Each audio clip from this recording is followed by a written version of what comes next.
Salute സുഹൃത്തുക്കളെ, ഇന്ന് ഒരു വ്യത്യസ്തമായിട്ടുള്ള വീഡിയോ ആണ് ഞാൻ ചെയ്യുന്നത്. കുറേ നാളായിട്ട് പലരും എന്നോട് ചോദിക്കുന്ന ചോദ്യങ്ങൾക്ക് ഒരു ഉത്തരം എന്ന രീതിയിൽ ചോദിക്കുന്ന പോലീസിനെ കുറിച്ചാണ്.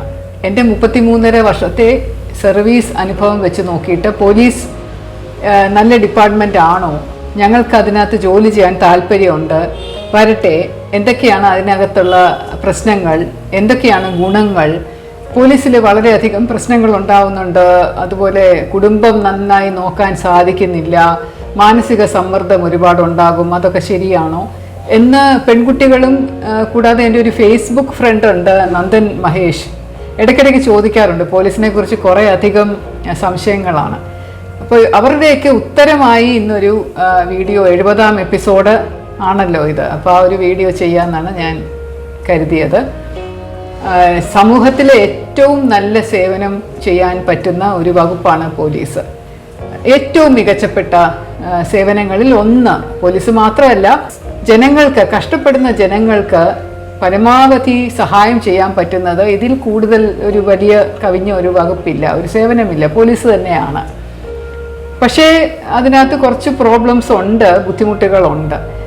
ഏറ്റവും കൂടുതൽ ഒരു പ്രശ്നമുള്ളത് ജനങ്ങൾക്ക് പോലീസിനെ കുറിച്ചുള്ള ഒരു ഭയമാണ്. ഒരു സ്നേഹത്തോടു കൂടിയും ബഹുമാനത്തോടു കൂടിയും അല്ല ജനം പോലീസിനെ കാണുന്നത്, ഒരു ഭയഭക്തി ബഹുമാനത്തോടു കൂടിയാണ്. അപ്പോൾ എന്തുകൊണ്ടാണ് ഇത്രയധികം ഭയം വരാൻ കാരണം എന്ന് ചിന്തിച്ച് നോക്കിയാൽ, കുട്ടിക്കാലം മുതൽ അമ്മമാര് കുട്ടികളെ പേടിപ്പിക്കുന്നത് കൊണ്ടായിരിക്കാം എന്നെനിക്ക് തോന്നാറുണ്ട്. വാശി പിടിച്ചാൽ, കുസൃതി കാണിച്ചാൽ, പറഞ്ഞത് കേൾക്കാതിരുന്നാൽ, അനുസരണക്കേട് കാണിച്ചാൽ, ഭക്ഷണം കഴിക്കാതിരുന്നാൽ ഒക്കെ പറയുന്ന ഒരു കാര്യമാണ്, ഇപ്പോൾ പോലീസിനെ വിളിപ്പിക്കും, അവർ കൊണ്ടുപോയി 2 അടി അടിച്ചിട്ട് ജയിലിലിട്ട് ബോധം കൊണ്ട് തീറ്റിച്ചാൽ മാത്രമേ നീ പാഠം പഠിക്കൂ എന്നൊക്കെ പറഞ്ഞ് ചെറുപ്പകാലം മുതൽ പോലീസ് എന്ന് പറയുന്ന എന്തോ ഭീകര ജീവിയാണ് എന്നുള്ള ഒരു ധാരണ കുട്ടികളുടെ മനസ്സിൽ കൊണ്ടുവരും. പിന്നെ വഴിയിലൊക്കെ വെച്ചിട്ട് നടക്കാൻ പോകുമ്പോഴോ അല്ലെങ്കിൽ യാത്രയ്ക്ക് പോകുമ്പോഴോ ഒക്കെ ഒരു പോലീസ് യൂണിഫോം ഇട്ട പോലീസുകാരെ കാണുമ്പോൾ ചിലക്കുന്ന കുട്ടികളാണെങ്കിൽ പറയും, അടങ്ങിയിരിക്കും, മിണ്ടാതിരിക്കും, ഇതാ നിൽക്കുന്ന കണ്ടില്ലേ പോലീസ് ഉദ്യോഗസ്ഥൻ, നമ്മളിങ്ങോട്ട് രൂക്ഷമായിട്ട് നോക്കുന്നു, പിടിച്ചുകൊണ്ട് പോകും എന്നൊക്കെ പറഞ്ഞ് കാണിച്ചു കൊടുത്തും പേടിപ്പിക്കുന്നുണ്ട്. കുട്ടികളിങ്ങനെ ടപ്പെന്ന് മിണ്ടാതാവും. ചെറുപ്പകാലത്ത് പൊതുവെ ആൺകുട്ടികൾക്ക് കളിക്കാൻ വലിയ ഇഷ്ടമുള്ള കളിയായിരുന്നു പണ്ട്. ഇപ്പോൾ അതുണ്ടോ എന്നറിയില്ല, കള്ളനും പോലീസും കളി. അപ്പോൾ അതിനകത്ത് പലപ്പോഴും കുട്ടികളൊക്കെ കള്ളനാണോ പോലീസാണോ ആകേണ്ടതെന്ന് ചോദിച്ചാൽ എല്ലാവർക്കും കള്ളനാവണം. പോലീസ് വളരെ അപൂർവം കുട്ടികൾക്ക് മാത്രമേ പോലീസ് ആവാൻ ആഗ്രഹമുള്ളൂ. കാരണം കള്ളനാണ് കുറച്ചുകൂടി എക്സൈറ്റ്മെൻറ്റ്, ഓടി ഒളിക്കാൻ പറ്റുന്നത്. പോലീസ് പോയി പുറകെ പിടിക്കുകയല്ലേ വേണ്ടത്. അപ്പോൾ അങ്ങനെ കളി തൊട്ട് കാര്യം വരെ പോലീസിനെ കുറിച്ച് നല്ലത് കേട്ടല്ല കുട്ടികൾ വളരുന്നത്. എന്നാൽ പോലീസിനെ കുറിച്ചുള്ളൊരു കഥകൾ വായിക്കാനും ഡിറ്റക്റ്റീവ് നോവൽസ് വായിക്കാനും സിനിമ കാണാനും ഒക്കെ വലിയ താല്പര്യവുമാണ്. കാരണം അതിനകത്തൊരു മിസ്റ്ററി ഉണ്ടല്ലോ, ഒരു ക്രൈം ഉണ്ട്, തെളിയിക്കുന്ന ഒരു കാര്യമുണ്ട്, ഒരു എക്സൈറ്റ്മെൻ്റ് ഉണ്ട്. അപ്പോൾ അതുകൊണ്ട് പോലീസ് നല്ല ക്യാരക്ടറായിട്ട് വരുന്ന സിനിമകൾ കാണാനും വലിയ ഇഷ്ടമുള്ള ആൾക്കാരുണ്ട്. പോലീസ് നല്ല ഒരു സമൂഹത്തിൽ ഇങ്ങനെ ഇതുപോലെ ഒരു നല്ലൊരു സ്ഥാനം പോലീസിനുണ്ട് എന്ന് അറിയാവുന്നത് കൊണ്ടാണ് പോലീസ് വകുപ്പിൽ ജോലി ചെയ്യണം എന്ന് കുട്ടികൾ ആഗ്രഹിക്കാറുള്ളത്. പല സ്കൂളുകളിലും കോളേജിലും പോകുമ്പോൾ ഞാൻ കുട്ടികളോട് ചോദിക്കാറുണ്ട്, പോലീസ് ആകാൻ ആഗ്രഹമുള്ള കുട്ടികൾ എത്രയുണ്ട്, കൈ പൊക്കുക എന്ന് പറയുമ്പോൾ സാമാന്യം ഭേദപ്പെട്ട രീതിയിൽ കൈ ഉയർന്നു വരാറുണ്ട്. എനിക്ക് 2 തല്ലാനുണ്ട് ഒരാളെ, എനിക്ക് ഒരാളോട് ദേഷ്യമുണ്ട്, അവനായിട്ട് 2 കൊടുക്കണം, അതുകൊണ്ട് പോലീസ് ആയാലല്ലേ എനിക്ക് പറ്റുള്ളൂ എന്നൊക്കെ ചിന്തിക്കുന്ന കുട്ടികളും ഉണ്ട്. അതുകൊണ്ട് പോലീസ് ആവണം എന്ന് ആഗ്രഹിക്കുന്നവരാണെന്നുണ്ടെങ്കിൽ എടുക്കാതിരിക്കുന്നതായിരിക്കും നല്ലത്. പക്ഷെ ഒരു സേവനം എന്നുള്ള രീതിയിൽ പോലീസിനെ കാണുകയാണെങ്കിൽ തീർച്ചയായിട്ടും വളരെ നല്ല ഒരു ജോലി തന്നെയാണ് പോലീസ്. 2 കൈകളും നീട്ടി സ്വീകരിച്ചുകൊണ്ട് ഞാൻ നിങ്ങളോട് പറയുകയാണ്, തീർച്ചയായിട്ടും പോലീസ് വകുപ്പിലേക്ക് ഉദ്യോഗസ്ഥനായോ ഉദ്യോഗസ്ഥയായോ കടന്നു വരൂ എന്ന്. IPS-ഉം സംസ്ഥാന പോലീസും തമ്മിൽ ഒരുപാട് വ്യത്യാസമുണ്ട്. IPS ആവുകയാണെങ്കിൽ ഒരുപാട് മെച്ചമുണ്ട്. ട്രെയിനിങ് അതിൻ്റെതായിട്ടുള്ള മെച്ചപ്പെട്ട രീതിയിൽ ട്രെയിനിങ് നടക്കുന്നു. നിങ്ങളുടെ ശമ്പളവും അലവൻസുകളും ഒക്കെ ത്രൂ ഔട്ട് സെൻട്രൽ ഗവൺമെൻറ് ആണ് തരുന്നത്. നല്ല ശമ്പളമാണ് ഇപ്പോൾ കിട്ടുന്നത്. ഒരുപാട് നല്ല ഫെസിലിറ്റീസ് ഉണ്ട്. രാജ്യത്തും വിദേശത്തും ഒക്കെ നടക്കുന്ന പരിശീലനങ്ങളിൽ പങ്കെടുക്കാൻ സാധിക്കും. സമയബന്ധിതമായിട്ട് പ്രൊമോഷൻ നടക്കും. 10 വർഷം കഴിയുമ്പോൾ SP ആകാം, 14 വർഷം കഴിയുമ്പോൾ DIG ആകാം, 20 വർഷം ആകുമ്പോഴേക്കും IG ആകാം, DGP ആവുന്ന പൊസിഷൻ വരെ അങ്ങ് വളരെ സ്മൂത്തായിട്ട് പോകും. IPS ഓഫീസേഴ്സിൻ്റെ ഒരു ബഹുമാന്യത സമൂഹത്തിലുള്ളത് വളരെ വലുതാണ് സ്റ്റേറ്റ് പോലീസ് ഓഫീസേഴ്സുമായിട്ട് താരതമ്യം ചെയ്യുമ്പോൾ. കുറച്ചും കൂടെ പഠിത്തമുള്ള ആൾക്കാർ എന്നുള്ള നിലയിൽ കുറച്ചുകൂടെ മാന്യമായി കാര്യങ്ങൾ കൈകാര്യം ചെയ്യും എന്നൊക്കെയുള്ള ഒരു വിശ്വാസ്യതയും എല്ലാവർക്കും ഉണ്ട്. അതല്ല എല്ലാ ഉദ്യോഗസ്ഥരോടും ജനങ്ങൾക്ക് ഇതുപോലെയുള്ള ഒരു സ്നേഹവും വിശ്വാസ്യതയും വരണം എന്നുണ്ടെങ്കിൽ നിങ്ങളുടെ കയ്യിലാണ് കാര്യങ്ങൾ ഇരിക്കുന്നത്, അത് മറ്റാരുടെയും കയ്യിലല്ല. അപ്പോൾ വേറൊരു ചോദ്യം ആളുകൾ ചോദിക്കാറുള്ളത്, പോലീസ് ട്രെയിനിങ്ങിന്റെ അപാകത കൊണ്ടാണ് പോലീസ് ഇത്ര ക്രൂരരായി മാറുന്നത്? അടിക്കുക, പിടിക്കുക, ലോക്കപ്പിൽ മർദ്ദനം, വളരെ അപമര്യാദയായിട്ട് പെരുമാറുക, ക്രൂരമായ ഭാഷ, അസഭ്യമായ ഭാഷ ഉപയോഗിക്കുക, നല്ല രീതിയിൽ തന്നെയാണ് ട്രെയിനിങ് കൊടുക്കുന്നത്. താഴോട്ടുള്ള ലെവലിൽ തൊട്ട് ഓഫീസർമാരാണ് പോലീസിൽ വരുന്നത്. സിവിൽ പോലീസ് ഓഫീസറിന്റെ റിക്രൂട്ട്മെന്റ് നടക്കുന്നത് പബ്ലിക് സർവീസ് കമ്മീഷൻ മുഖാന്തിരമാണ്. എടുത്തു കഴിഞ്ഞാൽ 9 മാസത്തെ ഒരു ട്രെയിനിങ് ആണ് കേരള പോലീസ് അക്കാഡമിയിൽ വെച്ചിട്ടാണ് ട്രെയിനിങ്. അതിനുശേഷമുള്ള ഒരു പാസിംഗ് ഔട്ട് പരേഡ്. ട്രെയിനിങ് എന്ന് പറയുന്നത് വളരെ നല്ല രീതിയിലാണ് നടത്തുന്നത് എന്ന് ഉറപ്പുണ്ട് എനിക്ക്. കാരണം ഞാൻ ADGP ട്രെയിനിങ് ആയിട്ട് ജോലി ചെയ്തപ്പോൾ അത് വളരെ ക്ലോസ് ആയിട്ട് മോണിറ്റർ ചെയ്യുകയും വേണ്ട മാറ്റങ്ങൾ വരുത്തുകയൊക്കെ ചെയ്തിട്ടുണ്ട്. നല്ല ഭാഷ എങ്ങനെ ഉപയോഗിക്കണം, എങ്ങനെ ആൾക്കാരോട് നല്ല രീതിയിൽ സർ, മാഡം എന്ന് വിളിച്ച് സംസാരിക്കണം എന്നതിനെ കുറിച്ചൊരു സ്പെഷ്യൽ ട്രെയിനിങ് നമ്മൾ കൊടുക്കുന്നുണ്ട്. സൈക്കോളജിക്കൽ സ്ട്രെസ് മാനേജ് ചെയ്യാനുള്ള കൗൺസിലിംഗ് കൊടുക്കുന്നുണ്ട്. അതുപോലെ പല വിവിധ തലങ്ങളിലുള്ള വിദഗ്ധരായിട്ടുള്ള ആൾക്കാരെ കൊണ്ടുവന്ന് ക്ലാസ്സുകൾ എടുപ്പിച്ചിട്ട് അവർക്ക് ചോദ്യങ്ങൾ ചോദിക്കാനുള്ള അവസരം കൊടുക്കുന്നുണ്ട്. പോലീസ് ട്രെയിനികളുടെ ശാരീരിക ക്ഷമത കൂട്ടാനുള്ള പരിശീലനം അല്പം കഠിനമാണ്. അതങ്ങനെയാണ് അത് ഒരു ഫോർമുലേറ്റ് ചെയ്തിരിക്കുന്നത്. കാരണം ശാരീരിക ശക്തി എന്ന് പറയുന്നത് വളരെ ആവശ്യമുള്ള ഒരു വകുപ്പാണ് പോലീസ്. ആ ശക്തിയാണ് പലപ്പോഴും നമുക്ക് തുണയായിട്ട് പലയിടത്തും വരുന്നത്. ഏതെങ്കിലും ഒരു അവസരത്തിൽ പെട്ടെന്നൊരു തീരുമാനം എടുക്കണമെങ്കിൽ ആക്സിഡന്റിന്റെ ഇടയിൽ കുട്ടികളെ രക്ഷിക്കേണ്ടി വരുന്നു, കള്ളന്മാർ ഓടുമ്പോൾ പുറകെ ഓടിപ്പിടിക്കേണ്ടി വരുന്നു, അക്രമാസക്തമായ ജനക്കൂട്ടത്തിന്റെ ഇടയിലേക്ക് കയറി ചെല്ലാനുള്ള ശാരീരികമായിട്ടുള്ള കരുത്ത്, അവര് എന്തെങ്കിലും ചെയ്തു കഴിഞ്ഞാൽ നമുക്കത് ഒരു കുഴപ്പവും ഇല്ല എന്നുള്ളൊരു ശക്തി ഉണ്ടെങ്കിൽ ആ ഒരു ഫീലിംഗ് വരും. പിന്നെ അതുപോലെ പ്രകൃതി ദുരന്തങ്ങൾ വരുമ്പോൾ നമ്മൾ ഇടപെടണമല്ലോ. അപ്പൊ അങ്ങനെയൊക്കെയുള്ള സമയത്ത് ശരീരശക്തി പുഷ്ടിപ്പെടുത്താനായിട്ടുള്ള കഠിന പരിശീലനങ്ങൾ തരുന്നത്. ശരീരത്തിന്റെ ശക്തി കൂടുന്നതോടൊപ്പം തന്നെ മാനസികമായിട്ടുള്ള ശക്തിയും കരുത്തും നമ്മുടെ മനോവിശ്വാസവും മനോധൈര്യവും ഒക്കെ വളരെയധികം വർദ്ധിക്കും. പല വിവിധ വകുപ്പുകൾ പോലീസിലുള്ളത് കൊണ്ട് നിങ്ങളുടെ താല്പര്യം അനുസരിച്ച് നിങ്ങൾക്ക് ജോലി ചെയ്യാനുള്ള ഒരു അവസരം കിട്ടുന്നുണ്ട്. മറ്റു വകുപ്പുകളുമായിട്ട് താരതമ്യം ചെയ്യുമ്പോൾ വളരെ കർശനമായിട്ടുള്ള ജോലിയാണ്, കൂടുതൽ സമയം ജോലി ചെയ്യേണ്ടി വരുന്നു. 8 മണിക്കൂർ ഡ്യൂട്ടി പരിമിതപ്പെടുത്തിയിട്ടുണ്ടെങ്കിൽ പോലും ചിലപ്പോൾ 12 മണിക്കൂറും ചിലപ്പോൾ അതിൽ കൂടുതലും ഒക്കെ ഒരു നിരന്തരം ജോലി ചെയ്യേണ്ട അവസ്ഥ വരുന്നുണ്ട്. കാരണം ആവശ്യമനുസരിച്ചിട്ടുള്ള പോലീസ് ഉദ്യോഗസ്ഥരുടെ അഭാവം പലയിടത്തും ഉണ്ടാകാറുണ്ട്. ഇനി വനിതാ പോലീസ് ഓഫീസർ ആവുകയാണെങ്കിൽ എന്തെങ്കിലും ബുദ്ധിമുട്ടുണ്ടോ എന്നതിനെ കുറിച്ചാണ് എനിക്ക് പറയാനുള്ളത്. മറ്റേത് ജോലിയെ പോലെയുമേ ഉള്ളൂ പോലീസ് ജോലി. ഒരു ബുദ്ധിമുട്ടും ഉണ്ടാവില്ല. ഒരു വനിതയാണ്, ഒരു പോലീസ് ഉദ്യോഗസ്ഥയാണ് എന്ന കാരണങ്ങൾ കൊണ്ട് നിങ്ങൾക്ക് നിങ്ങളുടെ കുടുംബം ശരിക്കും നോക്കാൻ പറ്റില്ല, അല്ലെങ്കിൽ നിങ്ങളുടെ കുടുംബവും ഓഫീസുമായിട്ട് ശരിക്കും പോകാൻ പറ്റില്ല, അസമയത്ത് ജോലി ചെയ്താൽ നിങ്ങൾക്ക് സാമൂഹികമായിട്ട് പ്രശ്നം വരും, നിങ്ങളുടെ ഭർത്താവുമായിട്ടുള്ള പ്രശ്നം വരും, അല്ലെങ്കിൽ നിങ്ങൾക്ക് എന്തെങ്കിലും മാനസികമായിട്ടോ ശാരീരികമായിട്ടോ പ്രോബ്ലംസ് ഉണ്ടാകാം. ഒന്നും ഉണ്ടാകില്ല. ഇതെല്ലാം നമ്മളിൽ തന്നെ നിക്ഷിപ്തമാണ്. ഒരു തീരുമാനം എടുത്തു കഴിഞ്ഞാൽ, ഞാൻ വനിതാ പോലീസായിട്ട് ജോലി ചെയ്യാൻ തയ്യാറാണ് എന്നൊരു തീരുമാനം എടുത്തു കഴിഞ്ഞാൽ പിന്നെ നമ്മൾ പുറകോട്ട് നോക്കേണ്ട കാര്യമേ ഇല്ല. മറ്റെല്ലാം അതിൻ്റെതായിട്ടുള്ള രീതിയിൽ അങ്ങ് നടന്നു പൊക്കോളും. ജോലിയുടെ ഭാഗമായും ട്രെയിനിങ്ങിൻ്റെ ഭാഗമായും ഒക്കെ നമ്മൾ ഒരുപാട് ഓടി നടന്ന് ജോലി ചെയ്യുന്നു എന്നുള്ളത് ഭർത്താവിനും അറിയാം, വീട്ടുകാർക്കും അറിയാം, മക്കൾക്കും അറിയാം. അതുകൊണ്ട് അവരൊന്നും അതിലൊരു പരാതിയും പറയില്ല. വകുപ്പിൽ നിന്ന് നമ്മൾ പുരുഷ പോലീസിനോടൊപ്പം തന്നെ നിന്ന് ജോലി ചെയ്യാൻ, അവരുടെ തോളോട് തോൾ ചേർന്ന് നിന്ന് ജോലി ചെയ്യാൻ, ഏത് ജോലിയും ചെയ്യാൻ തയ്യാറാണ് എന്ന ധൈര്യത്തോടു കൂടി തല ഉയർത്തി നിൽക്കുകയാണെങ്കിൽ യാതൊരു തരത്തിലുള്ള ഡിസ്ക്രിമിനേഷനും നമുക്ക് അനുഭവപ്പെടേണ്ടി വരില്ല. അത് നിങ്ങളുടെ പ്രത്യേകമായിട്ട് എടുത്തിട്ടുണ്ടാവും, റിക്രൂട്ട്മെന്റ് പ്രത്യേകമായിരിക്കാം, ട്രെയിനിങ് പ്രത്യേകമായിരിക്കാം. എന്നാലും പോലീസ് സ്റ്റേഷനിൽ ജോലി ചെയ്യുമ്പോൾ എല്ലാ ജോലിയും ചെയ്യാൻ ഞാൻ തയ്യാറാണ്. എനിക്ക് വണ്ടി ഓടിക്കാൻ അറിയാം, എനിക്ക് എല്ലാം എഴുതാൻ അറിയാം, റൂളുകളെ കുറിച്ച് അറിയാം, എനിക്ക് അന്വേഷണം അറിയാം, ഞാൻ കേസ് അന്വേഷിക്കാൻ തയ്യാറാണ്, ഞാൻ SHO ആയിട്ട് ജോലി ചെയ്യാൻ തയ്യാറാണ്, എവിടെ ട്രാൻസ്ഫർ ചെയ്താലും ഞാൻ പോയി ജോലി ചെയ്യാൻ തയ്യാറാണ് എന്നുള്ളൊരു ആറ്റിറ്റ്യൂഡ് എടുത്തു കഴിഞ്ഞാൽ ഒരിക്കലും നമുക്കൊരു വിവേചനം അനുഭവപ്പെടില്ല. കുറച്ച് സൗന്ദര്യം കൂടിപ്പോയി എന്ന് പറഞ്ഞ് നിങ്ങൾ വിഷമിക്കുകയൊന്നും വേണ്ട. ആരും നിങ്ങളെ ചൂഷണം ചെയ്യില്ല. ആ സൗന്ദര്യത്തോടൊപ്പം തന്നെ നിങ്ങളിൽ മുന്നിട്ട് നിൽക്കേണ്ടത് നിങ്ങളുടെ ധൈര്യമായിരിക്കണം. എനിക്ക് ഞാൻ സുന്ദരി ആയിരിക്കാം, പക്ഷെ അതിനോടൊപ്പം തന്നെ എനിക്ക് എന്ത് പ്രതിസന്ധിയും നേരിടാനുള്ള ധൈര്യവും ചെറുക്കാനുള്ള ധൈര്യവും ഉണ്ട് എന്ന് വിചാരിച്ചു കഴിഞ്ഞാൽ തീർച്ചയായിട്ടും ആർക്കും നിങ്ങളെ ഒരു ചുക്കും ചെയ്യാൻ പറ്റില്ല. നമ്മുടെ കണ്ണിൻ്റെ ഒരു നോട്ടം മാത്രം മതി ഇതുപോലെ എന്തെങ്കിലും ചിന്ത മനസ്സിലൂടെയുള്ള ആൾക്കാർക്ക് പുറകോട്ട് വലിയാനായിട്ട്. ഒരിക്കലും നമ്മൾ പറയേണ്ടി പോലും വരുന്നില്ല. വാക്കാൽ പോലും ഞാൻ അത്രക്കാരിയല്ല സർ എന്ന് പറയേണ്ട ഒരു ആവശ്യം പോലും വരുന്നില്ല. എന്തെങ്കിലും ചെറുതായിട്ട് രീതി കാണുകയാണെങ്കിൽ ഒന്ന് രൂക്ഷമായിട്ടൊന്ന് തുറച്ചൊന്ന് നോക്കിയാൽ ഐ ഡോണ്ട് ലൈക്ക് ദിസ്, എനിക്ക് ഈ നോൺസെൻസ് ഇഷ്ടമല്ല എന്നുള്ള മട്ടിലൊന്ന് നോക്കിയാൽ മാത്രം മതി, അതോടുകൂടി നിന്നോളും. പിന്നെ എന്തെങ്കിലും അഥവാ പ്രശ്നം ഉണ്ടായാൽ പരാതി പറയാനുള്ള നിരവധി വഴികളുണ്ട്. അപ്പോൾ അതുകൊണ്ട് പരാതി പറഞ്ഞു കഴിഞ്ഞാൽ എന്നെ കൂടുതൽ ദ്രോഹിച്ചാലോ എന്നൊക്കെയുള്ള പേടിയൊക്കെ അസ്ഥാനത്താണ്. കാരണം പരാതി പറഞ്ഞാൽ ഒരിക്കലും അങ്ങനെ ഉണ്ടാവില്ല. അവൾ പരാതി പറയുന്ന ടൈപ്പാണ്, അതുകൊണ്ട് ഞാനൊന്നും ചെയ്യില്ല എന്നുള്ള മറ്റൊരു നിൽക്കും. അപ്പം അതുകൊണ്ട് ഒരിക്കലും അതിനെപ്പറ്റി വിഷമിക്കേണ്ട കാര്യമേ ഇല്ല. പക്ഷെ ഞാൻ കണ്ടുവരുന്ന ഒരു പ്രവണത വനിതാ പോലീസിന്റെ, അത് എനിക്ക് പറയാതിരിക്കാൻ പറ്റും. ചില സമയമെങ്കിലും സ്ത്രീ ആണ് എന്നുള്ള ഒരു പരിഗണന സ്വയം ഉപയോഗിക്കാനായിട്ട് ശ്രമിക്കുന്നു. VIP ഡ്യൂട്ടിയോ എന്തോ ഒരു ബന്ധവസ്താണ്. വനിതാ പോലീസിനെ ഇന്ന സ്ഥലത്ത് നിയോഗിച്ചിട്ട് ഞാൻ മാറിയിട്ട് കുറച്ച് കഴിഞ്ഞ് വന്ന് ചെക്ക് ചെയ്തപ്പോൾ ഈ 2 പേരെ നിർത്തിയിരിക്കുന്നിടത്ത് ആരെയും കണ്ടില്ല. അപ്പം ഞാൻ അവിടെ നിന്ന് ആൾക്കാരോട് ചോദിച്ചു, ഈ വനിതാ പോലീസുകാർ എവിടെ പോയി ചോദിച്ചപ്പോൾ കുറച്ച് നേരമായി പോയിട്ട് പിന്നെ കണ്ടില്ല എന്ന് പറഞ്ഞു. പിന്നെ ഞാൻ വീണ്ടും വന്ന് നോക്കിയപ്പോഴും അവരെ കണ്ടില്ല. അപ്പോൾ അവർക്കെതിരെ അച്ചടക്ക നടപടി എടുക്കേണ്ടി വരുമല്ലോ.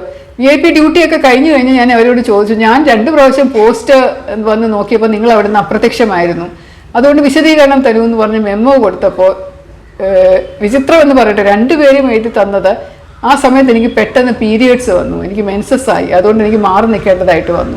വളരെ അസ്വാഭാവികമാണ് ഈ 2 പേർക്കും കൂടെ ഒരുമിച്ച് ആ സമയത്ത് പീരിയഡ്സ് വന്നു എന്ന് പറയുന്നത്. പോലീസ് ഡിപ്പാർട്ട്മെന്റ് പോലെ സമ്മർദ്ദമേറിയ ഒരു ജോലിയിൽ ചിലപ്പോൾ സമയം ക്രമം വിട്ടുള്ള പീരിയഡ്സ് വരാം, അത് പോസിബിൾ ആണ്. കുറേ നേരം നിന്ന് കഴിഞ്ഞാൽ അല്ലെങ്കിൽ കുറച്ച് സമയം എക്സ്ട്രാ ഡ്യൂട്ടി ചെയ്ത് കഴിഞ്ഞാൽ, ചിലപ്പം ഈ കാലാവസ്ഥാ വ്യതിയാനങ്ങൾ ഉണ്ടായിക്കഴിഞ്ഞാലൊക്കെ പീരിയഡ്സ് ചിലപ്പോൾ നേരത്തെ വരും, ചിലപ്പോൾ വൈകി വരും. അങ്ങനെയൊക്കെ പോലീസ് ഡിപ്പാർട്ട്മെന്റിലുള്ള ഉദ്യോഗസ്ഥർക്ക് സംഭവിക്കാറുണ്ട്. ഞാൻ അവരോട് പറഞ്ഞു, ഒരു പുരുഷ പോലീസ് ഓഫീസറോടാണ് നിങ്ങളിത് പറഞ്ഞു എന്നുണ്ടെങ്കിൽ ശരിയെന്ന് പറഞ്ഞ് നിങ്ങളെ ക്ഷമിച്ചിട്ട് വിട്ടേനെ. പക്ഷെ നിങ്ങൾ വന്ന് പറഞ്ഞ നിർഭാഗ്യവശാൽ ഒരു വനിതാ ഓഫീസറോടായിപ്പോയത് കൊണ്ട് എനിക്കിത് വിശ്വസിക്കാൻ കുറച്ച് പ്രയാസമുണ്ട്. എനിക്ക് നിങ്ങളുടെ മെൻസ്ട്രുവൽ സൈക്കിൾ ഡീറ്റെയിൽസ് അറിഞ്ഞാൽ കൊള്ളാമെന്നുണ്ട്. നിങ്ങളുടെ എവിടെ പോയി, നിങ്ങൾ ആ സമയം ഏത് കടയിൽ നിന്നാണ് പാഡ് വാങ്ങിച്ചത്, എത്ര സമയം നിങ്ങൾ മാറി നിൽക്കേണ്ടി വന്നു, നിങ്ങൾ യൂണിഫോം എവിടെ നിന്ന് മാറ്റി, ഈ കാര്യങ്ങളെല്ലാം പറഞ്ഞ് വിശദീകരിച്ചൊരു മറുപടി കുറിപ്പ് തന്നാൽ ഞാൻ നിങ്ങൾക്കെതിരെയുള്ള അച്ചടക്ക നടപടി അവസാനിപ്പിക്കാമെന്ന് പറഞ്ഞപ്പോൾ 2 പേർക്കും മറുപടിയില്ല. അതവർ മനഃപൂർവ്വം മാറി നിന്നതാണ്. അവർക്ക് അവിടെ വെയിൽ സഹിക്കാൻ വയ്യാതെ വേറെ ഏതോ വീട്ടിൽ കയറി ഇരുന്ന് അവിടുത്തെ ഭക്ഷണം കഴിക്കുകയും അവിടുന്ന് കിടന്നുറങ്ങുകയൊക്കെ ചെയ്തത് കൊണ്ടാണ് പറ്റിയത് എന്നുള്ളത് പിന്നീട് എനിക്ക് മനസ്സിലായി. ഒരു കോളേജ് അധ്യാപികയായിരുന്ന ഞാൻ റിസർവ് ബാങ്കിൽ പിന്നെ പോയി ജോലി ചെയ്തിട്ട് IPS എന്നുള്ളൊരു എൻ്റെ സ്വപ്നം പോലും അല്ലാതിരുന്ന ഒരു പോലീസ് ജോലി എനിക്ക് കിട്ടിയപ്പോൾ എനിക്ക് ഒരുപാട് ഭയാശങ്കകൾ ഉണ്ടായിരുന്നു. കുട്ടിക്കാലത്ത് ഇതുപോലെ അമ്മയും എന്നെ ഒരുപാട് പേടിപ്പിച്ചാണ് വളർത്തിയത് പോലീസ് എന്ന് പറഞ്ഞിട്ട്. അതുകൊണ്ട് പോലീസിനോട് എനിക്ക് വലിയ കാര്യമൊന്നുമില്ലായിരുന്നു. കോളേജിൽ പഠിക്കുന്ന സമയത്ത് ആൺകുട്ടികളപ്പോൾ കമൻ്റൊക്കെ പറയും. വിമൻസ് കോളേജിലും ആർട്സ് കോളേജും തിരുവനന്തപുരത്ത് അടുത്തടുത്താണ്. അപ്പോൾ ആർട്സ് കോളേജിൽ പോകുന്ന കുട്ടികൾ വിമൻസ് കോളേജിലെ പിള്ളേരെ ഇങ്ങനെ കമൻ്റ് അടിച്ചുകൊണ്ടേ നടക്കുകയുള്ളൂ. അങ്ങനെ നടക്കുന്നതിൻ്റെ ഇടയിലൂടെ ഞാൻ കേട്ട ഒരു കമൻറ്റ് എന്നെ വളരെയധികം വിഷമിപ്പിച്ചു. അതായത് ഒരു പയ്യൻ വേറൊരു പയ്യനോട് പറയുന്നത്, ഈ കൊച്ച് എന്തൊരു സൈസ്, അതിന് പൊക്കവും വണ്ണവും ഒക്കെ, വനിതാ പോലീസ് ആവാൻ കൊള്ളാം അല്ലേ എന്ന്. അപ്പം ഞാൻ ആരെ ഉദ്ദേശിച്ചായിരിക്കും എന്ന് പറഞ്ഞ് ഞാൻ എൻ്റെ സുഹൃത്തുക്കളെയൊക്കെ നോക്കിയായിട്ട് കൂടെ 2-3 വേറെ പെൺകുട്ടികളൊക്കെ ഉണ്ട്. പക്ഷെ അവരൊക്കെ എന്നെക്കാളും ചെറിയ സൈസാണ്, പൊക്കമൊന്നുമില്ല, തീരെ മെലിഞ്ഞിട്ടാണ്. അപ്പം എന്നെ തന്നെ ഉദ്ദേശിച്ചായിരിക്കും എന്ന് വെച്ചാൽ ഞാൻ ആ പയ്യനെ തിരിഞ്ഞൊന്ന് നോക്കിയെന്ന് എന്നൊക്കെ ആക്കാം എന്നൊക്കെ വിചാരിച്ചു. പക്ഷെ അപ്പോഴേക്കും അവർ കടന്നങ്ങ് പോയി. കാരണം എനിക്ക് അത്രയ്ക്ക് ദേഷ്യം വന്നു. വനിതാ പോലീസോ എനിക്കൊരിക്കലും ആവണ്ട എന്നൊക്കെയുള്ള മട്ടിലായിരുന്നു എനിക്ക് തോന്നിയിരുന്നത്. പക്ഷെ അവൻ്റെ നാവിൽ എന്തോ ഗുളികനിരിക്കുന്ന സമയത്താണ് അവനത് പറഞ്ഞത് എന്ന് തോന്നുന്നു. ഒട്ടും പ്രതീക്ഷിക്കാതെയാണ് പിന്നീട് ഭാവിയിൽ വർഷങ്ങൾ കഴിഞ്ഞപ്പോൾ ഞാൻ IPS വന്ന് പെട്ടനോട് പലരും എൻ്റെ സുഹൃത്തുക്കൾ തന്നെ ചോദിക്കും, ഇങ്ങനെ സ്വപ്നലോകത്ത് ജീവിച്ചിരുന്ന കവിതകളും എഴുതി നടന്നിരുന്ന ശ്രീലേഖയ്ക്ക് എങ്ങനെയാണ് ഒരു കർശനമായ പോലീസ് ഓഫീസറായിട്ട് ജീവിക്കാൻ പറ്റുക? ശ്രീലേഖ നിൽക്കുമൊന്നുമില്ല, ഇട്ടിട്ട് പോവും, തനിക്ക് ചേരുന്നത് പഠിപ്പിക്കൽ തന്നെയാണ് ഒക്കെ അവർ പറയാറുണ്ടായിരുന്നു. പക്ഷേ എനിക്ക് ഈ 10 വർഷത്തിന് ശേഷവും 30 വർഷവും റിട്ടയർമെൻറ്റിന് ശേഷവും തിരിഞ്ഞു നോക്കുമ്പോൾ യാതൊരു പശ്ചാത്താപവും കുറ്റബോധവും തോന്നുന്നില്ല ഞാൻ ഈ പ്രൊഫഷൻ തിരഞ്ഞെടുത്തത്. ഇതെൻ്റെ ഏറ്റവും അനുയോജ്യമായിട്ടുള്ള, എനിക്ക് ഏറ്റവും ചേർന്ന ഒരു പ്രൊഫഷനായിരുന്നു എന്ന് തന്നെയാണ് തോന്നുന്നത്. ഇത്രയധികം ബുദ്ധിമുട്ടുകളും കഷ്ടപ്പാടുകളും ചലഞ്ചുകളും ഒക്കെ ഉണ്ടായിട്ട് പോലും ഇതൊക്കെ ഒരു എന്താണ് പാഠമാണ്. ഇതൊക്കെ എന്നെ നല്ലൊരു വ്യക്തിയാക്കി മെച്ചപ്പെടുത്തി എടുക്കാൻ വേണ്ടിയിട്ടുള്ള അവസരങ്ങൾ തന്നതാണ്. സേവനം എന്ന് പറയുന്നത് ചെയ്ത് കഴിയുമ്പോൾ കിട്ടുന്ന ഒരു മനസ്സംതൃപ്തി ഉണ്ടല്ലോ. നമ്മൾ ഒരാളെ സഹായിച്ചു കഴിയുമ്പോൾ, ഒരു ആളുടെ പ്രശ്നത്തിന് പരിഹാരം ഉണ്ടാക്കി കഴിയുമ്പോൾ നന്ദി കിട്ടാറില്ല എന്നുള്ളത് ഉറപ്പ് തന്നെയാണ്. പണ്ട് ഒരു ഓഫീസർ ഒരു പോലീസ് സെമിനാറിന് പറഞ്ഞിട്ടുണ്ട്, നമ്മൾ പട്ടിയെ പോലെ ജോലി ചെയ്താലും ആരും നമ്മളോടൊരു വാക്ക് നന്ദി പോലും പറയാത്ത ഒരു ഡിപ്പാർട്ട്മെൻറ്റാണ് പോലീസ് എന്നുള്ളത്. എല്ലാവരും ചിരിക്കുകയൊക്കെ ചെയ്തു. ഒരു അർത്ഥത്തിൽ നോക്കുകയാണെങ്കിൽ ശരിയാണ്. അത് ആരും നമ്മളോട് നന്ദിയൊന്നും പറയില്ല. നമ്മൾ സഹായം ചെയ്തു കൊടുക്കുന്ന ആൾക്കാരും പറയില്ല, പോലീസ് വകുപ്പിന്റെ സീനിയർ ഓഫീസേഴ്സും പറയില്ല. നമ്മൾ അർഹിക്കുന്ന രീതിയിലുള്ള നന്ദി നമുക്ക് കിട്ടിയില്ല എന്ന് പലപ്പോഴും നമുക്ക് തോന്നും. പക്ഷെ അത് അപ്രസക്തമാണ്. കാരണം നമുക്ക് കിട്ടുന്ന ചാരിതാർത്ഥ്യം എന്ന് പറയുന്നത് വലുതാണ്. ഉറങ്ങാൻ കിടക്കുമ്പോൾ ഞാൻ ആലോചിക്കും, എന്തൊരു ബഹളം പിടിച്ച ദിവസമായിരുന്നു ഇന്ന്. സമയം രാവിലെ എണീറ്റ് രാത്രി ആയതുവരെ ഒന്നും അറിഞ്ഞു പോലുമില്ല. ടപ്പെന്ന് പറഞ്ഞ് സമയം പോയതുപോലെ തോന്നി എന്ന് പറയുമ്പോൾ മനസ്സിൽ കൂടെ അന്ന് ചെയ്ത പ്രവൃത്തികൾ നോക്കുമ്പോൾ ഞാൻ ഇത് ചെയ്തു, ഞാൻ ഈ പരാതിക്ക് പരിഹാരം ഉണ്ടായി, ഞാൻ ഇന്ന കേസ് തെളിയിച്ചു, ഞാൻ ഇന്ന കുട്ടിയുടെ കണ്ണീര് തുടച്ചു, ഇന്ന പെൺകുട്ടിയുടെ ഒരു സംശയം ഉണ്ടായിരുന്നു, അതിന് കല്യാണം കഴിച്ചാൽ ശരിക്കും ജീവിക്കാൻ പറ്റുമോ എന്നുള്ളത് ഞാൻ അകറ്റിക്കൊടുത്തു, എന്തൊക്കെ നല്ല കാര്യങ്ങൾ ഞാൻ ചെയ്തു. അതുപോലെ എൻ്റെ താഴോട്ടുള്ള ഒരു ഓഫീസർക്ക് വളരെ കരഞ്ഞുകൊണ്ട് വന്ന് എന്നോട് അച്ചടക്ക നടപടിയെ പറ്റി പറഞ്ഞപ്പോൾ ഞാൻ അയാളുടെ പൈസ നഷ്ടപ്പെടാതെ അതിനൊരു തീർപ്പ് കൽപ്പിച്ച് കൊടുത്തു എന്നൊക്കെയുള്ള കാര്യങ്ങൾ ഓർക്കുമ്പോൾ നമുക്ക് ഭയങ്കര ചാരിതാർത്ഥ്യം തോന്നും. അപ്പോൾ അതിനു വേണ്ടി ആ ഒരു ഫീലിംഗ്, ആ ഒരു ഇത്രയും നല്ലൊരു ജോലിയാണല്ലോ എനിക്ക് ചെയ്യാൻ പറ്റിയതെന്നുള്ള ആ ഒരു ചാരിതാർത്ഥ്യത്തിന് വേണ്ടിയെങ്കിലും പോലീസ് ജോലി മനസ്സിനോട് ചേർത്ത് പിടിക്കേണ്ട ജോലി തന്നെയാണ് എന്ന് ഞാൻ നിങ്ങളോട് ഉറപ്പിച്ച് പറയും. പക്ഷേ ചില കാര്യങ്ങൾ നമുക്ക് ശ്രദ്ധിക്കാനുണ്ട്. ഒന്നാമത്തെ കാര്യം, പോലീസ് എന്ന് പറയുന്ന ജോലി അച്ചടക്കത്തിലൂന്നിയാണ് നിലനിൽക്കുന്നത്. ഡിസിപ്ലിൻ എന്ന് പറയുന്നതാണ് അതിൻ്റെ അടിക്കല്ല്. നമ്മൾ മുകളിലോട്ടുള്ള ഉദ്യോഗസ്ഥർ പറയുന്ന കാര്യങ്ങളും ചട്ടങ്ങളും നിയമങ്ങളും ഒക്കെ അക്ഷരം പ്രതി അനുസരിക്കണം. അപ്പം അനുസരണാശീലം കുറച്ച് കൂടുതൽ വേണ്ട ഒരു വകുപ്പാണ്. കുറച്ചധികം നമ്മൾ ഹമ്പിൾ ആവണം. നമ്മളൊരു തല താഴ്ത്തി പിടിച്ച്, ഒരുപാട് അരഗൻസ് ഉണ്ടാവാതെ കുറച്ചൊന്ന് തല താഴ്ത്തി പിടിച്ച്, ചിലപ്പോൾ സീനിയർ ഓഫീസേഴ്സ് അവരുടെ മനസ്സിൻ്റെ അവസ്ഥ ദേഷ്യം വന്നു കഴിഞ്ഞാൽ തെറിയൊക്കെ വിളിക്കും. ചിലപ്പോൾ മോശമായിട്ട് നമ്മളോട് പെരുമാറും. ചിലപ്പോൾ വല്ലാത്ത അവരുടെ രീതി അനുസരിച്ച് അവർ നമ്മളെ ചിലപ്പോൾ മറ്റുള്ളവരുടെ മുമ്പിൽ താറടിച്ച് കാണിക്കുന്ന രീതിയിൽ പെരുമാറും. എന്നെ ഉദ്ദേശിച്ചാണ്, എന്നെ മാത്രം ഉദ്ദേശിച്ചാണ്, എന്നെ തന്നെ ഉദ്ദേശിച്ചാണെന്ന് പേഴ്സണലായിട്ട് എടുക്കാതെ അത് സാഹചര്യം കൊണ്ട് അങ്ങനെ സംഭവിച്ചതാണ് എന്നുള്ള തീരുമാനം എടുക്കാൻ നമുക്ക് പറ്റുമെങ്കിൽ അത് നമ്മളെ വലുതായിട്ട് അഫക്റ്റ് ചെയ്യില്ല. കൂടാതെ അച്ചടക്കം ഇമ്പോർട്ടൻ്റ് ആണെന്നുണ്ടെങ്കിൽ അച്ചടക്കത്തിൽ ഊന്നി നിന്ന് തന്നെ പ്രവർത്തിക്കണം. നമ്മൾ സല്യൂട്ട് ചെയ്യേണ്ടടുത്ത് സല്യൂട്ട് ചെയ്യണം, സാർ വിളിക്കേണ്ടടുത്ത് സാർ വിളിക്കണം. അവർ പറയുന്നത് നമ്മൾ തരതല പറയാൻ പാടില്ല, എതിർത്ത് നിൽക്കാൻ പാടില്ല, കഴിയുന്നത്ര അനുസരിക്കുക. നിയമവിരുദ്ധമാണെങ്കിൽ സൗകര്യം പോലെ പതുക്കെ സാർ ഇത് ഇന്ന പ്രശ്നങ്ങൾ കൊണ്ട് പറ്റിയില്ല എന്ന് പറഞ്ഞു കഴിഞ്ഞാൽ മനസ്സിലാക്കാൻ പറ്റാത്ത സീനിയർ ഓഫീസേഴ്സോ ആരും ഇല്ല. അപ്പോൾ അതുകൊണ്ട് അത് ചെയ്യാനായിട്ട് ശ്രമിക്കുക പരമാവധി. രണ്ടാമത്തെ കാര്യം എന്ന് പറയുന്നത്, സമ്മർദ്ദങ്ങൾ ഒരുപാടുണ്ടാകുന്ന ഒരു വകുപ്പാണ് പോലീസ്. പല രീതിയിലുള്ള സമ്മർദ്ദങ്ങൾ ഉണ്ടാകും. മുകളിൽ നിന്നുള്ള സമ്മർദ്ദം ഉണ്ടാകും, താഴെ നിന്നുള്ള സമ്മർദ്ദം ഉണ്ടാകും, സഹപ്രവർത്തകരുടെ ഇടയിൽ സമ്മർദ്ദം ഉണ്ടാകും, കുടുംബത്തിൽ നിന്നുള്ള സമ്മർദ്ദം ഉണ്ടാകും, കോടതികൾ പല തരത്തിലുള്ള കമ്മീഷനുകൾ നാം പുറത്തേക്ക് നോക്കിക്കൊണ്ടിരിക്കും. അവർ എന്തെങ്കിലും ഒരു ഡ്യൂട്ടിയിൽ വ്യതിചലനം ഉണ്ടായാൽ അവർ കയറി പിടിക്കും.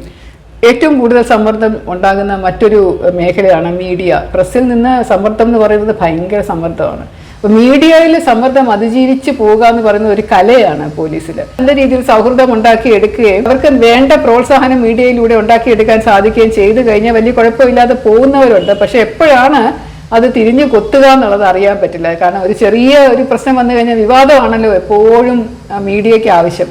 അപ്പോൾ ഒരു വിവാദം ഉണ്ടാക്കാൻ വേണ്ടിയിട്ട്, അല്ലെങ്കിൽ ഒരു വിവാദം എവിടെന്നെങ്കിലും വീണ് കിട്ടിക്കഴിഞ്ഞാൽ അത് കാളി പടർത്തി കത്തിച്ച് ആ ഒരു പത്രമാധ്യമം സമൂഹത്തിൽ ഏറ്റവും കൂടുതൽ ആൾക്കാർ കാണുന്ന രീതിയിൽ ആ വിവാദം അങ്ങോട്ട് ഉയർത്തിക്കൊണ്ടുവരാനായിട്ടുള്ള എല്ലാ ശ്രമങ്ങളും നടത്തും. അപ്പോൾ ഇന്നലെ വരെ സപ്പോർട്ട് ചെയ്തുകൊണ്ടിരുന്ന നമ്മൾ സുഹൃത്തുക്കൾ എന്ന് കരുതിയിരുന്ന ആൾക്കാർ പോലും പെട്ടെന്ന് ഒരു ദിവസം നമ്മുടെ ശത്രുക്കളായിട്ട് തിരിഞ്ഞ് നമുക്കെതിരെ ഓരോന്ന് പറയുകയും എഴുതുകയൊക്കെ ചെയ്യുന്നത് കാണുമ്പോൾ ഭയങ്കരമായിട്ട് മോറലായിട്ട് നമ്മൾ തളർന്നു പോകുന്ന ഒരവസ്ഥ വരും. അതുകൊണ്ട് ആദ്യം മുതൽ തന്നെ എടുക്കേണ്ട ഒരു തീരുമാനം, നിങ്ങൾ ഏത് ലെവൽ വരെ ആകാം ഇവരുമായിട്ടുള്ള ബന്ധം, അല്ലെങ്കിൽ എന്തൊക്കെ പറയാം എന്തൊക്കെ പറയാതിരിക്കണം എന്നുള്ളതിനെക്കുറിച്ചൊരു സ്പഷ്ടമായ ധാരണ ഉണ്ടാകുന്നത് നല്ലതായിരിക്കും. പോലീസിൻ്റെ അന്വേഷിക്കുന്ന കേസുകളെക്കുറിച്ചോ അല്ലെങ്കിൽ ഇന്റേണൽ ആയിട്ടുള്ള കാര്യങ്ങളെക്കുറിച്ചോ മറ്റുള്ളവരെക്കുറിച്ചുള്ള ഗോസിപ്പോ അതൊന്നും പത്രമാധ്യമക്കാരുമായിട്ട് പങ്കിടാതിരിക്കുന്നത് തന്നെയാണ് നല്ലത്. ഒരു 5 മിനിറ്റത്തെ ഒരു പ്രശസ്തിക്ക് വേണ്ടിയിട്ട്, അല്ലെങ്കിൽ ഒരു തൻ്റെ പടവും തൻ്റെ പേരും പത്രത്തിൽ വരാൻ വേണ്ടിയിട്ട് ഓരോ കാര്യങ്ങൾ ചെയ്തു എന്ന് വരുത്തി ഒരു കാര്യങ്ങൾ കാണിക്കുന്നത് ശരിയല്ല. അത് പിന്നീട് അത് നമ്മളെ തിരിച്ചടിക്കും. കൂടാതെ അസൂയ മറ്റുള്ള സഹപ്രവർത്തകർക്ക് ഉണ്ടാകാനുള്ള ചാൻസും ഉണ്ടാകും. നമുക്ക് അങ്ങനെയുള്ള പല പല പ്രശ്നങ്ങൾ ഉണ്ട്. അതുകൊണ്ട് അതിലൊന്ന് ശ്രദ്ധിക്കുക. സമ്മർദ്ദങ്ങൾ വരുമ്പോൾ ശ്രദ്ധിച്ചാൽ മതി. പിന്നെ എനിക്ക് പേഴ്സണലായിട്ട് തോന്നിയിട്ടുള്ളൊരു കാര്യം ഞാനിവിടെ തുറന്നു പറയുകയാണ്. അതായത് രാഷ്ട്രീയപരമായിട്ട് വളരെയധികം ഇൻഫ്ലുവൻസ് ചെലുത്തുന്ന ഒരു വകുപ്പാണ് പോലീസ്. ഭരിക്കുന്ന സർക്കാരിൻ്റെ ഒരു വലിയ മൂർച്ചയേറിയ ആയുധമാണ് പോലീസ് വകുപ്പ്. സർക്കാർ ഒരു തീരുമാനം ഡിസിഷൻ എടുത്ത് ഇങ്ങനെ ചെയ്യൂ എന്ന് പറഞ്ഞു കഴിഞ്ഞാൽ അത് ചെയ്യാനുള്ള ബാധ്യത DGPക്ക് വരെ ഉണ്ട്. അത് അങ്ങനെയാണ് അതിൻ്റെ പോലീസ് ആക്ടിനകത്ത് പറഞ്ഞിരിക്കുന്നത്. നിയമം അങ്ങനെയാണ് എഴുതി വെച്ചിരിക്കുന്നത്. ബ്രിട്ടീഷുകാരുടെ സമയം തൊട്ട് അത് അങ്ങനെയാണ്, അത് മാറിയിട്ടില്ല ഇതുവരെ. രാഷ്ട്രീയപരമായിട്ട് തന്നെ എതിരാളികളെ ഒരു വിജിലൻസ് കേസിനകത്ത് പെടുത്താനോ അല്ലെങ്കിൽ ഒരു കേസ് കള്ളമായിട്ട് ഉണ്ടാക്കാനോ അല്ലെങ്കിൽ ഒരു ഏതെങ്കിലും ഒരു പ്രശ്നം ഉണ്ടാക്കി എടുക്കാനോ ഒക്കെ സാധിക്കും. വിശ്വസ്തരായിട്ടുള്ള ഓഫീസേഴ്സിനെ എപ്പോഴും സർക്കാരിന് ആവശ്യമുണ്ട്, വിവിധ രാഷ്ട്രീയ പാർട്ടികൾക്ക് ആവശ്യമുണ്ട്. അതുകൊണ്ട് മനഃപൂർവ്വം ഒരു പ്രശ്നം ഉണ്ടാക്കി ഒരു ഉദ്യോഗസ്ഥനെ അതിനകത്ത് പെടുത്തി ചക്രശ്വാസം വലിപ്പിച്ച് പത്മവ്യൂഹം തീർത്ത് അവസാനം അയാൾ ഗതി കെട്ട രാഷ്ട്രീയ നേതാവിന്റെ മുമ്പിൽ പോയി തൊഴുതു പറയും, സാർ എന്നെ രക്ഷിക്കണം, ഒന്നുകിൽ രാജിവെച്ചിട്ട് പോകണം അല്ലെങ്കിൽ ആത്മഹത്യ എന്ന് പറഞ്ഞ് കേണ് അപേക്ഷിക്കുന്ന അവസ്ഥയിൽ കുറേ വഴക്കൊക്കെ പറയും. എന്തിനാ ഇങ്ങനെ തലവെച്ച് കൊടുത്തത്, എന്താ അങ്ങനെ ചെയ്തത് എന്നുള്ള മട്ടിൽ വഴക്കൊക്കെ പറയും. പറ്റില്ല, എനിക്ക് ചെയ്യാനൊന്നും പറ്റില്ല, ഇങ്ങനെ ചെയ്തിട്ടില്ല എന്നൊക്കെ പറഞ്ഞ് ഭീഷണിപ്പെടുത്തി കുറച്ചും കൂടെ സമ്മർദ്ദം കൂട്ടിയിട്ട് അവസാനം സഹായിക്കും. ഇവിടെ ആജീവനാന്തം ഈ ഉദ്യോഗസ്ഥൻ ആ വ്യക്തിക്കും ആ പാർട്ടിക്കും കൂറുള്ളവരായിട്ട് തീരും. അപ്പം അങ്ങനെ എവിടെ നിന്നാലും എവിടെ പോയാലും ഇവരെ നല്ല പോസ്റ്റിങ് കൊടുക്കുകയും അവരെ എല്ലാ കാര്യം ചെയ്യിക്കുകയും ചെയ്യുന്ന ഒരു രീതിയുണ്ട്. ഈ കേരളത്തിൽ മാത്രമുള്ള കാര്യമല്ല, എല്ലായിടത്തും ഉണ്ടെന്നാണ് ഞാൻ വിശ്വസിക്കുന്നത്. അതുകൊണ്ടാണ് പലപ്പോഴും ഉദ്യോഗസ്ഥരെ രാഷ്ട്രീയക്കാരുടെ ചൊൽപ്പടിക്ക് നിൽക്കുന്നത്. അവരുടെ ഒരു പേഴ്സണൽ ആയിട്ടുള്ള ഇതിൽ ബെനിഫിറ്റിന് വേണ്ടിയിട്ടാണ്, നല്ല പോസ്റ്റിംഗ് കിട്ടാൻ വേണ്ടി. ഒരു പോലീസ് സ്റ്റേഷനിൽ ഇരിക്കുമ്പോൾ അല്ലെങ്കിൽ ഒരു ഫീൽഡ് പോസ്റ്റിങ്ങിൽ ഇരിക്കുമ്പോൾ സ്വാധീനമുള്ള പോസ്റ്റ് ആകുമ്പോൾ ഒരുപാട് വ്യക്തികളുമായിട്ട് ബന്ധമുണ്ടല്ലോ, പ്രശസ്തരായിട്ടുള്ള വ്യക്തികളുമായിട്ട് ബന്ധമുണ്ട്. വലിയ കേസുകൾ വന്നു കഴിഞ്ഞാൽ സ്വകാര്യമായിട്ട് ഗുണം കിട്ടുന്ന കുറേ അവസ്ഥകൾ വരും. ഒന്നിനു വേണ്ടിയിട്ടും കാര്യമായിട്ട് കാശ് ചെലവാക്കേണ്ടി വരില്ല. സിനിമ കുടുംബമായിട്ട് പോയി കണ്ടാൽ സിനിമാക്കാർ തിയേറ്ററിൽ നിന്ന് ടിക്കറ്റ് വാങ്ങിക്കൂല, റെസ്റ്റോറൻറ്റിൽ പോയി ഭക്ഷണം കഴിച്ചാൽ ബില്ല് തരില്ല. അപ്പോൾ ഇതുപോലെ ജില്ലാ എസ് പിമാരൊക്കെ ആയിട്ട് ഇരുന്ന് കഴിഞ്ഞാൽ ഒരിടത്തും പൈസ ഒന്നും കൊടുക്കണ്ട, ഒരുപാട് ഫെസിലിറ്റീസ് ഉണ്ട്, ഒരുപാട് ഫ്രണ്ട്സ് ഉണ്ടാവും, പലയിടത്തും നമ്മളെ ക്ഷണിക്കും, ഒരു വൈഡ് റീച്ച് ഉണ്ട്. പക്ഷെ അങ്ങനെ ഇരിക്കുന്നതിൻ്റെ റിസ്ക് എന്ന് പറയുന്നത് നമ്മൾ ആരുടെ ഔദാര്യത്തിലാണോ ഇരിക്കുന്നത് അയാൾക്ക് വേണ്ടി നമ്മൾ നിരന്തരം പ്രവർത്തിച്ചുകൊണ്ടിരിക്കുകയാണ്, ജനങ്ങൾക്ക് വേണ്ടിയല്ല പ്രവർത്തിക്കുന്നത്. അതൊരു ഡേഞ്ചറാണ് പോലീസ് ഡിപ്പാർട്ട്മെന്റിൽ. എല്ലാ ഓഫീസേഴ്സും ഞാൻ സത്യസന്ധമായി പെരുമാറുകയുള്ളൂ എന്നൊരു തീരുമാനം എടുത്തിരുന്നു കഴിഞ്ഞാൽ ഇതുപോലെ ഉള്ള ഓഫീസേഴ്സ് ഉണ്ടാവില്ലല്ലോ. ഞാൻ ആരുടെയും കാല് പിടിക്കില്ല, ഞാൻ ആരോടും പോയി പറയില്ല, അർത്ഥമായി ന്യായമായിട്ട് എനിക്ക് കിട്ടേണ്ടതാണെങ്കിൽ കിട്ടട്ടെ എന്ന് വിചാരിച്ചിരുന്നു കഴിഞ്ഞാൽ ആരെങ്കിലും പോസ്റ്റ് ചെയ്യണ്ടേ, പോസ്റ്റ് ചെയ്തല്ലേ ഒക്കുകയുള്ളൂ. അപ്പോൾ അതുകൊണ്ട് തീർച്ചയായിട്ടും ഇവരെ സീനിയർ ആയിട്ടുള്ള മിടുക്കരായിട്ടുള്ള പ്രഗത്ഭരായിട്ടുള്ള ഉദ്യോഗസ്ഥരെ പോസ്റ്റ് ചെയ്യും. അങ്ങനെ ചെയ്തിട്ടുണ്ട്. ഒരു രാഷ്ട്രീയ ഇതും പിടിപാടും ഇല്ലാതെ ജില്ലകളിലും ലോ ആൻഡ് ഓർഡർ ആയിട്ട് പോസ്റ്റുകളിലും ഇരുന്ന ഒരുപാട് ഉദ്യോഗസ്ഥരുണ്ട്. പക്ഷേ പോയി ചോദിച്ചു കഴിഞ്ഞാൽ, സാർ എനിക്ക് ഇവിടെ ഇന്ന സ്ഥലത്ത് ഇത് ജോലി ചെയ്യാൻ ആഗ്രഹമുണ്ടെന്ന് ചോദിച്ചു കഴിഞ്ഞാൽ പിന്നെ ആ ആളുടെ അഥവാ ആ ജോലി കിട്ടിക്കഴിഞ്ഞാൽ ചൊൽപ്പടിക്കാളുടെ നിന്നേ പറ്റുള്ളൂ. ഈ ഒരു സമ്മർദ്ദം നമ്മൾ ഒഴിവാക്കി കഴിഞ്ഞാൽ നമുക്ക് ഒരുപാട് പേഴ്സണലായിട്ട് സമാധാനം കിട്ടും. അല്ലെങ്കിൽ ജോലി ചെയ്യുന്നിടത്തോളം കാലം ഇങ്ങനെ പല വിധത്തിലുള്ള ടെൻഷൻ നമ്മളെയും കുടുംബത്തെയും അലട്ടിക്കൊണ്ടിരിക്കും. ആ പോലീസ് ഡിപ്പാർട്ട്മെൻറ്റിൻ്റെ മറ്റൊരു ശാപമാണത്. മറ്റൊരു നെഗറ്റീവ് സൈഡ് എന്ന് പറയുന്നത് നമ്മൾ അറിയാതെയെങ്കിലും അഴിമതിക്കാരായി മാറും. അഴിമതി എന്ന് പറയുന്നത് പണം മാത്രമല്ല, ഔദാര്യങ്ങളും സ്വീകരിക്കുന്നതാണ്. അപ്പോൾ പലരും വന്ന് നമ്മളുടെ അടുത്ത് പല കാര്യങ്ങളും പറഞ്ഞിട്ട് ഇതാ ഒരു ദക്ഷിണ എന്ന് പറഞ്ഞ് തരുന്നതും അല്ലെങ്കിൽ ഒരു ഗിഫ്റ്റ് എന്ന് പറഞ്ഞ് തരുന്നതും അല്ലെങ്കിൽ ഇതുപോലെ നേരത്തെ പറഞ്ഞ പോലെ സിനിമ ടിക്കറ്റ് ഫ്രീ ആയിട്ട് റെസ്റ്റോറൻറ്റിൻ്റെ പൈസ ബില്ലടയ്ക്കാതിരിക്കുക, അതൊക്കെ ഒരു തരത്തിൽ അല്ലെങ്കിൽ മറ്റൊരു തരത്തിൽ അഴിമതിയാണ്. ഒരു പോലീസ് അക്കാഡമിയിലെ പരിശീലനത്തിന് ശേഷം കേരളത്തിലേക്ക് തിരിച്ചു വരാനായി ഞാൻ റെയിൽവേ സ്റ്റേഷനിൽ പോകാനായിട്ട് പെട്ടിയൊക്കെ കെട്ടി എല്ലാം എടുത്ത് കുറേ പോലീസുകാർ എന്നെ സഹായിക്കുന്നുണ്ടായിരുന്നു. അവിടെ നാഷണൽ പോലീസ് അക്കാഡമിയിലെല്ലാം സഹായിക്കുമല്ലോ, വലിയ വലിയ പെട്ടികളാണ്. അപ്പോൾ അതെല്ലാം എടുത്ത ജീപ്പ് കയറ്റുമ്പോൾ അസിസ്റ്റന്റ് ഡയറക്ടർ അടുത്ത് നിന്ന് അദ്ദേഹം എൻ്റെ അടുത്ത് പറഞ്ഞു, ശ്രീലേഖ കേരളത്തിലല്ലേ തിരിച്ചു പോകുന്നത്, അതുകൊണ്ട് ഞാൻ പറയുകയാണ് അവിടെ ചെന്ന് കഴിഞ്ഞാൽ ഒരു കൂലിയെ ചിലപ്പോൾ എടുക്കേണ്ടി വരും, ഒരുപാട് സാധനങ്ങളുണ്ടല്ലോ, മറ്റൊരു സംസ്ഥാനത്തും ഇല്ലാത്തതുപോലെ കേരള പോലീസിൽ അസോസിയേഷൻ ഉള്ളതുകൊണ്ട് അവരാരും പോലീസുകാരും വന്ന് പെട്ടി ചുമക്കൂല എന്ന് പറഞ്ഞു. എന്തുകൊണ്ടോ അത് അദ്ദേഹം പറഞ്ഞത് നെഗറ്റീവായിട്ടാണെങ്കിലും എൻ്റെ ശരീരത്തിലൂടെ ഇങ്ങനെ ഒരു രോമാഞ്ചം പോലെ ഒരു തരിപ്പ് ഇങ്ങനെ കയറിപ്പോയി. ഞാൻ പറഞ്ഞു, ഇത്രയും നല്ല ഡിപ്പാർട്ട്മെന്റ് ആണോ കേരള പോലീസ്, സംഘടനാ സ്വാതന്ത്ര്യം അനുവദിക്കുന്നുണ്ട്, എന്ത് നല്ല വകുപ്പാണ് കേരള പോലീസ്, നല്ലൊരു കാര്യമല്ലേ സംഘടനാ പ്രവർത്തനം അനുവദിക്കുക, ഒരു സ്വാതന്ത്ര്യമല്ലേ, ഇപ്പൊ അടിച്ചമർത്തലല്ലല്ലോ. പോലീസ് ഓഫീസേഴ്സിനും പോലീസ് ഉദ്യോഗസ്ഥർക്കും ഒക്കെ സ്വതന്ത്രമായിട്ട് പ്രവർത്തിക്കാനും സംഘടിക്കാനും അവരുടെ അവകാശങ്ങൾ പറയാനും ഒക്കെ ഉള്ള ഒരു അവസരം ഉണ്ട് എന്ന് പറഞ്ഞു കഴിഞ്ഞാൽ അതും മറ്റൊരിടത്തും ഇല്ലാതെ കേരളത്തിൽ മാത്രം ഉണ്ടെന്ന് കേൾക്കുമ്പോൾ എന്ത് വലിയ കാര്യമാണ് അത്. സാർ അഭിമാനത്തോടു കൂടി പറയും, സാർ എനിക്കതിൽ വലിയ സന്തോഷം തോന്നുന്നു, ഞാൻ എടുക്കും പെട്ടി, എന്തിനാ പോലീസുകാരെടുക്കുന്നത്, എനിക്കിഷ്ടമില്ല പോലീസുകാരെൻ്റെ പെട്ടി എടുക്കുന്നത്, എൻ്റെ ഭാരം ഞാൻ തന്നെ ചുമക്കണ്ടേ എന്ന് ഞാൻ അദ്ദേഹത്തോട് തിരിച്ചു പറഞ്ഞപ്പോൾ അദ്ദേഹം വളരെ പുച്ഛത്തോടെ ഒരു ചിരിച്ചിട്ടങ്ങ് പോയി. ഈ ഒരു കാര്യം ഞാൻ പലപ്പോഴും പോലീസ് അസോസിയേഷൻ മീറ്റിങ്ങുകളിൽ പോകുമ്പോൾ ഈ കഥ ഞാൻ പറയാറുണ്ട്. ഇലക്ഷൻ വരുന്നു, പോലീസുകാർ തന്നെ തിരഞ്ഞെടുക്കുന്നു, അവർക്ക് എന്തെങ്കിലും പ്രശ്നമുണ്ടെങ്കിൽ ഒരു കൂട്ടത്തിൽ തീർത്തെടുക്കുന്നു, ഒരാൾ ഒരിക്കലും ഒറ്റപ്പെടുന്നില്ല, സർക്കാരിനോട് ഡയറക്റ്റ് ആക്സസ് കിട്ടുന്നു, DGPയുടെ അടുത്ത് ആക്സസ് കിട്ടുന്നു. ഏത് സംസ്ഥാനത്ത് ഏത് രാജ്യത്താണ് പോലീസിന് ഇത്രയധികം സ്വാതന്ത്ര്യം കിട്ടുക എന്നൊക്കെ എനിക്കിങ്ങനെ നല്ല ഒരു ഫീലിംഗ് ആയിരുന്നു തോന്നിക്കൊണ്ടിരുന്നത്. കുറെ നാൾക്ക് ശേഷമാണ് പിന്നീട് എനിക്ക് മനസ്സിലായത് പോലീസ് അസോസിയേഷൻ പലപ്പോഴും രാഷ്ട്രീയ പാർട്ടി മാറുന്നതനുസരിച്ച് മാറുന്നു എന്ന്. അവിടെയും പാർട്ടി കൂറുള്ള ആൾക്കാരുണ്ട്. LDFിനോട് ചേർന്ന് നിൽക്കുന്ന പോലീസുകാരുണ്ട്, UDFിനോട് ചേർന്ന് നിൽക്കുന്ന പോലീസുകാരുണ്ട്. സർക്കാർ മാറി മാറി വരുമ്പം ഇലക്ഷന് ആ ആൾക്കാർ ജയിച്ചു വരുന്നു, മറ്റേ ആൾക്കാർ ജയിച്ചു വരുന്നു. അത് മനഃപൂർവ്വം ചെയ്യുന്നതാണോ അല്ലയോ എന്ന് അറിയില്ല. അപ്പൊ അങ്ങനെ ഉണ്ടാകുമ്പോഴുള്ള രാഷ്ട്രീയ കൂറ് വരുന്നത് കൊണ്ട് അങ്ങോട്ടും ഇങ്ങോട്ടും സ്പർദ്ധയും ബഹളവും പ്രശ്നങ്ങളും ഒക്കെ ആവുന്നുണ്ട്. ജനങ്ങൾക്ക് നമ്മുടെ പ്രവൃത്തി അഭിമാനം തോന്നേണ്ട ഒരു സാഹചര്യമുണ്ട്. കുറച്ചും കൂടെ കൂടുതൽ ജനം നമ്മളെ വിശ്വസിക്കേണ്ട ഒരു സാഹചര്യമുണ്ട്. പോലീസിന് തെറ്റുകൾ പറ്റാം, മനുഷ്യരാണല്ലോ, എല്ലാ മനുഷ്യർക്കും തെറ്റുകൾ പറ്റും. പക്ഷെ അത് തിരുത്തുന്നതാണ് അതിൽ ഏറ്റവും നല്ല കാര്യം. തെറ്റായി നമ്മളൊരു കേസ് എടുക്കുകയോ തെറ്റായി ഒരു പ്രതിയെ അറസ്റ്റ് ചെയ്യുകയോ അല്ലെങ്കിൽ തെറ്റായി ഒരു കാര്യം ചെയ്യുകയോ ചെയ്തു കഴിഞ്ഞാൽ അത് ശരിയാക്കിയ ശേഷം സോറി എനിക്ക് പറ്റിയ തെറ്റാണ്, അത് എൻ്റെ പിഴയാണ് എന്ന് പറഞ്ഞു കഴിഞ്ഞാൽ ജനങ്ങൾക്ക് കിട്ടുന്ന ഒരു വിശ്വാസ്യതയുണ്ടല്ലോ പോലീസ് വകുപ്പിനെ കുറിച്ച്, അത് ഭയങ്കര വലുതാണ്. പക്ഷെ ഒരിക്കലും പോലീസ് അത് തെറ്റ് പറ്റിയെന്ന് ഏറ്റു പറയാറില്ല. എന്താണെന്ന് എനിക്ക് മനസ്സിലായിട്ടില്ല. ഒരുപാട് തെറ്റുകൾ പോലീസ് ചെയ്യാറുണ്ട്. കേസുകളാണെങ്കിലും തെറ്റായിട്ടുള്ള പ്രതികളെ അറസ്റ്റ് ചെയ്യാറുണ്ട്, ചിലപ്പോൾ അവരെ കൊണ്ട് പോലീസ് സ്റ്റേഷനിലിട്ട് തല്ലി ചതയ്ക്കാറുണ്ട്, ചിലപ്പോൾ അവർക്കെതിരെ കേസ് ചാർജ് ഷീറ്റ് ചെയ്യാറുണ്ട്. എത്രയോ ഇന്നസെൻ്റ് ആയിട്ടുള്ള ആൾക്കാരെ ജയിലുകളിൽ കിടക്കുന്നുണ്ട് എന്നുള്ളത് ജയിൽ DGP ആയപ്പോഴാണ് എനിക്ക് മനസ്സിലാവുന്നത്. സമൂഹ നന്മയ്ക്ക് വേണ്ടിയിട്ടാണ് ശരിക്കും പോലീസ് പ്രവർത്തിക്കേണ്ടത്, ജനങ്ങൾക്ക് വേണ്ടിയിട്ടാണ് പ്രവർത്തിക്കേണ്ടത്. എന്നെ പഠിപ്പിച്ചിരുന്ന ഒരു ടീച്ചർ ഞങ്ങളുടെ പോലീസ് സെമിനാറിൽ വന്നിട്ട് പ്രസംഗിച്ചത് ഓർമ്മയുണ്ട് എനിക്ക്. ഞങ്ങളൊക്കെ രാത്രി സുഖമായിട്ട് കിടന്ന് ഉറങ്ങുന്നത് നിങ്ങളെപ്പോലെയുള്ളവർ ഉറക്കമളച്ച് ജോലി ചെയ്യുന്നത് കൊണ്ടാണ്, അതുകൊണ്ട് നിങ്ങളോടൊക്കെ എനിക്ക് വലിയ ബഹുമാനമാണ് എന്ന് ആ മാഡം പറഞ്ഞത് അതും എനിക്കിതുപോലെ നല്ല രോമാഞ്ചം ഉണ്ടാക്കിയ കാര്യമായിരുന്നു. അത് ഭയങ്കരമായിട്ടൊരു പ്ലസൻറ്റ് സെൻസേഷനായിരുന്നു അത് കേൾക്കുമ്പോൾ. സമൂഹം മുഴുവൻ അങ്ങനെ പറയുന്ന ഒരു പോലീസ് ഡിപ്പാർട്ട്മെൻറ്റ്, ഒരു നിങ്ങൾ കാരണം ഞങ്ങൾക്ക് സമാധാനം എന്ന് പറയുന്ന ഒരു സ്ഥിതി വരുവാണെങ്കിൽ അതിൽ പരം നല്ല ഒരു വ്യവസ്ഥ വേറെ ഇല്ല. ആത്മാർത്ഥതയും സത്യസന്ധതയും ഉള്ള ഉദ്യോഗസ്ഥർ ആയി മാറാൻ ഒരു ആഗ്രഹമുള്ള ആൾക്കാരാണെങ്കിൽ നിങ്ങൾ തീർച്ചയായിട്ടും പോലീസ് ഡിപ്പാർട്ട്മെൻറ്റിൽ വരണം, ജനങ്ങൾക്ക് വേണ്ടി സേവനം ചെയ്യണം, പോലീസിൻ്റെ പ്രതിച്ഛായ മെച്ചപ്പെടുത്തണം, നല്ലൊരു വകുപ്പായിട്ട് പോലീസ് മാറ്റണം. നിങ്ങൾക്ക് ചെയ്യാൻ പറ്റുന്ന ഏറ്റവും നല്ല ജോലിയായിരിക്കും അത് എന്നെനിക്ക് ഉറപ്പ് പറയാൻ സാധിക്കും. സസ്നേഹം, ശ്രീലേഖ.